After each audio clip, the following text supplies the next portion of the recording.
আসসালামু আলাইকুম। যারা আমাদের ভিডিওটা দেখছেন অসংখ্য ধন্যবাদ। আজকে কিছু গুরুত্বপূর্ণ কথা বলবো যে যারা নতুন করে লতি কচু চাষ করছেন, যে তারা হয়তো জানেন না যে পাশের জমিতে যদি লতি চাষ না করে তাহলে আপনার জন্য কি কি বিপদ হতে পারে। সেই বিষয়টার প্রথমটা হচ্ছে, আপনার পাশের জমি যদি লতি কচুর না হয় তাহলে যেমন ধানের ভুঁই বা অন্য কোনো ক্ষেত হতে পারে। সেক্ষেত্রে আপনার করণীয় কী?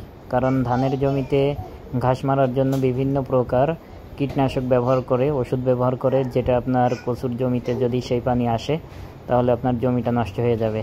সেই দিকগুলো খেয়াল রাখতে হবে। এবং যারা কচুর জমি ধানের জমির পাশে করছেন, এই দিকগুলো অবশ্যই খেয়াল রাখবেন যে ধানের জমিতে যখন কোনো ঘাস মারা ওষুধ দেবে তখন সেই পানিটা অল্প হলেও এই আলের মধ্য দিয়ে আস্তে আস্তে করে আপনার জমিতে প্রবেশ করবে। আর যখন আপনার জমিতে প্রবেশ করবে তখন আপনার জমির যে কচু আছে এই কচুতে কিন্তু মারাত্মকভাবে আক্রান্ত হবে। এবং তখন দেখবেন যে আপনার কচু গাছের যে মূল যে পাতাটা, মাঝের পাতা, সেটা সাদা হয়ে বেরোবে, সেটা এবং গাঢ় এবং সবুজ হয়ে বেরোবে না। এবং আপনার গাছের গোড়ায় যখন এই পানি আক্রমণ করবে তখন আপনার গাছের গোড়া পচন লাগবে এবং গাছ আস্তে আস্তে ডাউন হয়ে নিচে ফেলে চলে যাবে। তখন কিন্তু আপনার কিছুই করার থাকবে না। এবং যদি আপনার এরকমের ফলন্ত গাছও থাকে তখন সেই গাছগুলো কিন্তু নষ্ট হয়ে যাবে এবং আপনার ফলন একেবারে জিরো হয়ে যাবে এবং আপনি কিন্তু গাছই তখন বাঁচাইতে পারবেন না।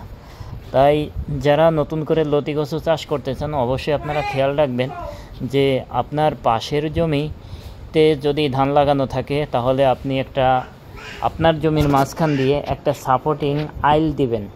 মানে মূল যে আইলটা আছে এর সাথে আরেকটা হাত বেড়ি দিবেন, যাতে যদিও ওই ধানের জমির পাশে থেকে কিছু পানি যদি আপনার জমিতে আসে তাহলে যাতে আপনার ওই যে আইলটা দিয়েছেন আপনি, সাপোর্টিং আইল, ওইখানে যাতে আপনার পানিটা জমে থাকে। তাহলে হবে কি, যে উনি যত প্রকার ওষুধই দিক ঘাস মারার জন্য আপনার জমিতে কিন্তু ওই পানিটা ঢুকতে পারবে না।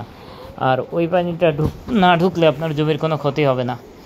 এর জন্য যারা নতুন করে চাষ করেন এই দিকটা অবশ্যই খেয়াল রাখবেন যে আপনার পাশের জমি আলা যদি ধানি জমি হয় তাহলে সে যখন তখন বিভিন্ন প্রকার ঘাস মারা ওষুধ দেবে, যে পানিগুলো আপনার জমিতে আসলে আপনার কচুগুলো ক্ষতিগ্রস্ত হবে।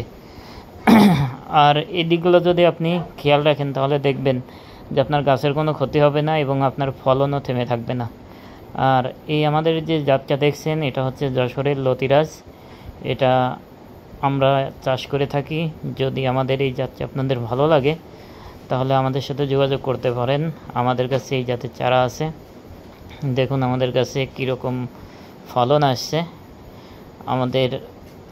আপনারা দেখলেন যে আমাদের এই ক্ষেত্রেও কিন্তু একটা ধানের জমির পাশে, কিন্তু আমরা সেই দিকগুলো খেয়াল রেখে ধানওয়ালা যাতে কোনো প্রকার ক্ষতিকারক ওষুধ না দেয় সেদিকটা আমরা তাদের সাথে কথা বলে নিছি এবং আমরাও সতর্ক থাকছি যাতে ওই পাশের পানি যাতে আমাদের জমিতে না ঢোকে। আপনারাও এই দিকগুলো খেয়াল রাখবেন যে আপনাদের পাশের জমিতে যদি ধান লাগানো থাকে যেন সেই পানিগুলো আপনাদের জমিতে না ঢোকে, সেদিক আপনারা খেয়াল রাখবেন। আর যদি আপনারা এই যশোরের লতিরাজটা চাষ করতে চান অবশ্যই আমাদের সাথে যোগাযোগ করবেন। আমরা যশোরের এই অরিজিনাল লতিরাজের চারা আমাদের আছে, আমরা দিতে পারবো।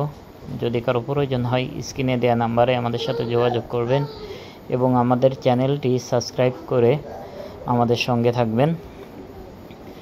এবং লতি কচু সম্পর্কে যে কোনো পরামর্শের জন্য আমাদের সাথে যোগাযোগ করুন।